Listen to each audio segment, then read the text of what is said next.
Breaking news చూస్తూ ఉన్నాం. సుప్రీంకోర్టులో కేటీఆర్ కు ఎదురు దెబ్బ తగిలింది. మరోవైపు రేపు కేటీఆర్ ఈడీ విచారణకు హాజరు కావాల్సి ఉంది. ఈ నెల 16న ఈడీ విచారణకు హాజరు కావాలంటూ కూడా ఈడీ నోటీసులు జారీ చేసింది. దానికి సంబంధించిన బ్రేకింగ్ న్యూస్ చూస్తూ ఉన్నాం.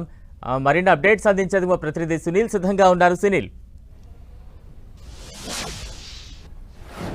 తెలంగాణ రాష్ట్ర రాజకీయంగా తీవ్ర దుమారం రేపినటువంటి ఫార్ములా ఈ కార్ రేస్ కేసులో ఈరోజు సుప్రీంకోర్టులో మాజీ మంత్రి BRS working president Sircilla MLA KTR కి భారీ ఎదురు దెబ్బ తగిలిందని చెప్పవచ్చు. ఎందుకంటే ఇప్పటికే హైకోర్టు ఇచ్చిన తీర్పును సవాల్ చేస్తూ ఈరోజు సుప్రీంకోర్టులో కేటీఆర్ పిటిషన్ దాఖలు చేశారు. ఆ పిటిషన్ పై సుదీర్ఘంగా విచారణ జరిపినటువంటి జస్టిస్ త్రివేది బెంచ్ మొత్తం కూడా ఈ పిటిషన్ ని డిస్మిస్ చేస్తూ కొద్దిసేపటిమే ఆదేశాలు జారీ చేసింది. అయితే ఇందులో ప్రధానంగా అటు కేటీఆర్ తరపు న్యాయవాది సుందరం తన వాదనలు కూడా వినిపించారు. మరోవైపు ప్రభుత్వ తరపు న్యాయవాది ముకుల్ రోహిత్ కి కూడా తన సుదీర్ఘంగా వాదనలు వినిపించారు. అయితే కేసు నమోదు చేసిన వెంటనే కేటీఆర్ అటు హైకోర్టులో పిటిషన్ దాఖలు చేశారు. అసలు దర్యాప్తుకు సరైనటువంటి టైం కూడా ఇవ్వలేదు.